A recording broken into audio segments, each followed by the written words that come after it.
Alright, what's going on, guys? Today I'm going to be giving my MLB DraftKings picks for Tuesday, June 20th. Before we get started, I want to let you guys know that sometime this week I'm going to be making a little tutorial video on how to use Fangraphs and how to use some of the tools that I use for research.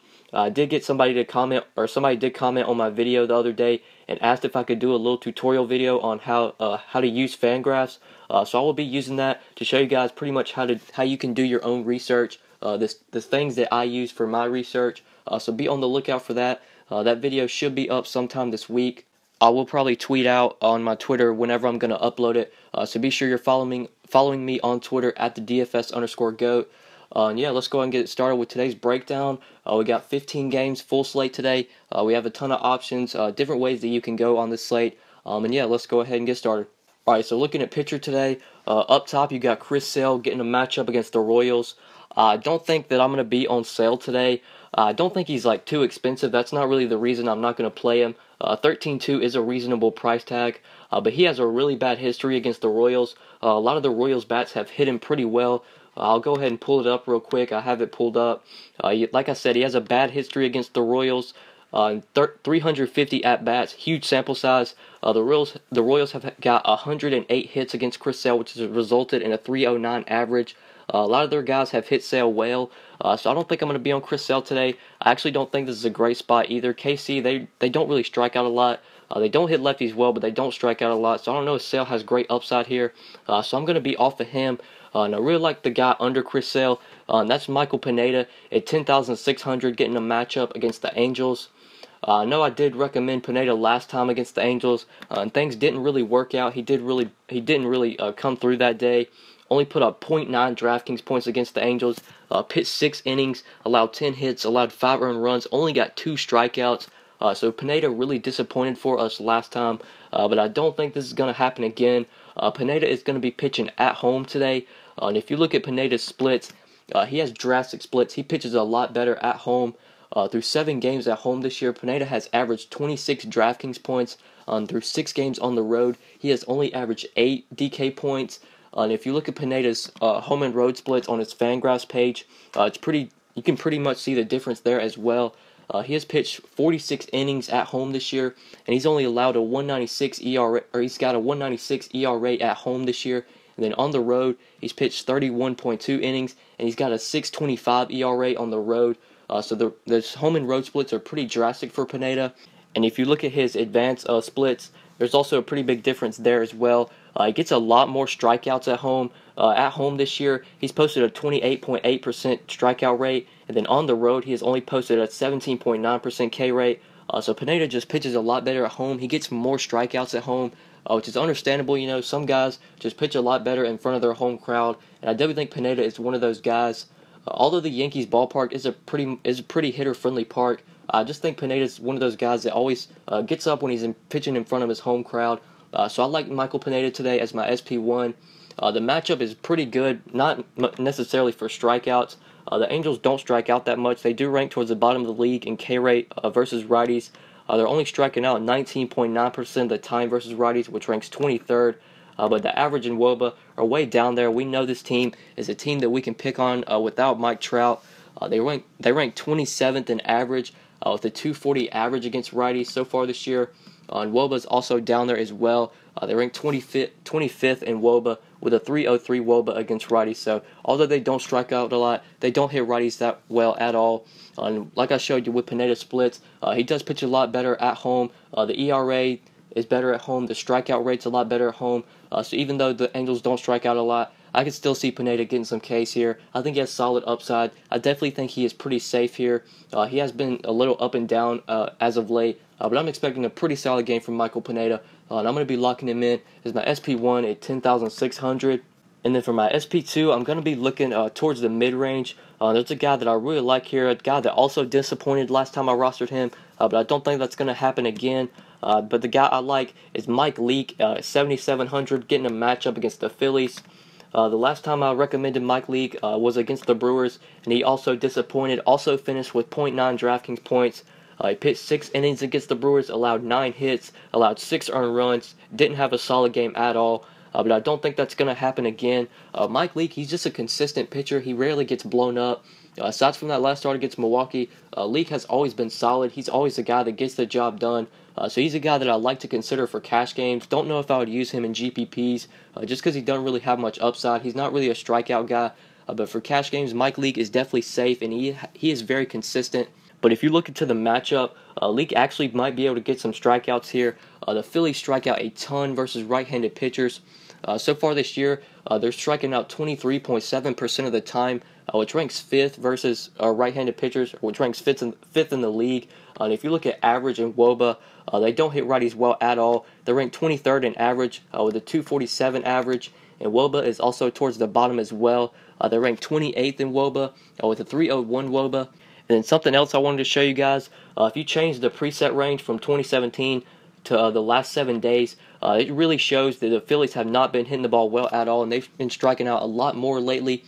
In the last 7 days, they're ranked first in the league in K rate versus righties. They're striking out 27.5% of the time in the last 7 days. And in average and WOBA is even worse. They rank lower towards the bottom of the league. In the last 7 days, their average ranks 23rd in the league with a 261 average. Their WOBA is actually dead last in the league. They're ranked 30th in WOBA so far with a 284 WOBA in the last 7 days. So the Phillies have really been cold lately. They've been striking out a lot more as of late.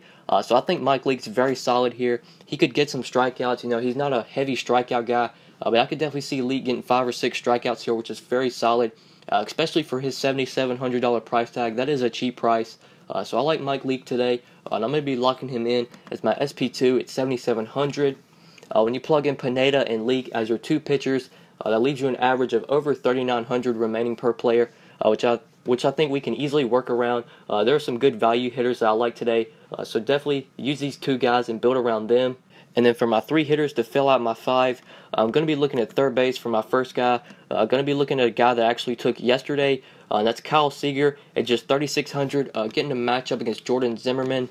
Now I'm recording this video at 9 o'clock Eastern Time, so Kyle Seager actually hasn't started yet on Monday night, so hopefully he comes through for us. His game hasn't started yet right now as I'm recording this video, but Seager's just been so solid this year. He has been a little cold as of late, but in his last game against Texas, he did bounce back, putting up 25 DraftKings points. And if you look at his matchup against Jordan Zimmerman, it is a really good matchup. Jordan Zimmerman, he's just been getting absolutely crushed this year. Versus lefties, Zimmerman's given up a 326 average and a 385 WOBA to lefties. And if you look at the hard hit rate, he's been getting hit pretty hard by lefties, giving up a 43.1% hard contact rate to lefties. So Zimmerman's just been getting absolutely crushed by lefties. I absolutely love Kyle Seager today. He hits righties very well, and it's a great matchup against Jordan Zimmerman. I know Zimmerman's been picking it up as of late, but I don't think that's going to continue. I love the Mariners today as a stack. Definitely consider them if you're looking for a stack for GPPs. Love the Mariners. They should definitely be able to get to Zimmerman. He's not a good pitcher. Don't buy into what he's been doing lately. I love the Mariners, and I'm going to be getting a piece of their offense with Kyle Seager today at 3,600. And then at second base, I actually skipped second base by accident. But there's a guy that I really like at second base, also a value play, and that's Jason Kipnis at 3,900, getting a matchup against Chris Tillman.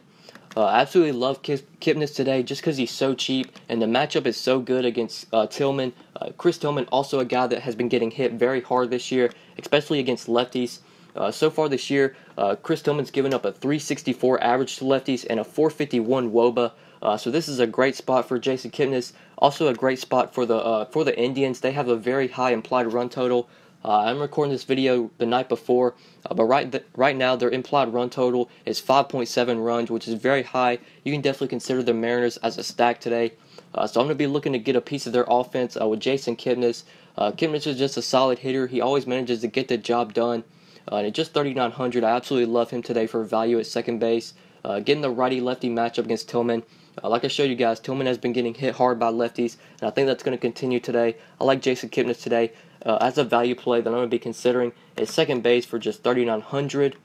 Then for my final value play, I'm going to be looking towards the outfield. There's a guy that I really like here, and that's Carlos Gonzalez at just 3,600, getting a matchup against Zach Greinke.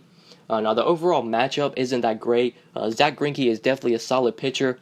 But pitching in Coors Field, we can definitely take some Colorado bats here against Greinke. So I really like Carlos Gonzalez today, getting a piece of that Rockies offense. Cargo is insanely cheap at just 3,600. Cargo hasn't really been producing as of late, so maybe that's one of the reasons why his price tag is so cheap. But if you look at the BVP, he has hit Zach Greinke very well, and it's a pretty big sample size as well. In 36 at-bats against Greinke, Cargo has had 13 hits. Those 13 hits have resulted in a 361 average. Of those 13 hits, 6 of those hits have been extra base hits, and 4 of the hits have been home runs. So Cargo has hit Greinke very well. I could see that continuing today. I absolutely love Carlos Gonzalez today at just 3,600. Playing at home in Coors Field, the best hitter's park in the game. I love Carlos Gonzalez today as a value play that you can consider outfield for just 3,600. Definitely think that he is way too cheap. Alright, so these are my 5 plays for tonight, guys. I went with Michael Pineda, Mike Leake, Jason Kipnis, Kyle Seager, and Carlos Gonzalez. When you plug these 5 guys in your lineup, that leaves you an average of over 4,100 remaining per player, which you can easily work around, build around these 5 guys, and make a lineup out of these 5.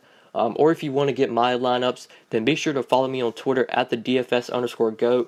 My lineups are $5 a day, or you can get a weekend lineups for $25.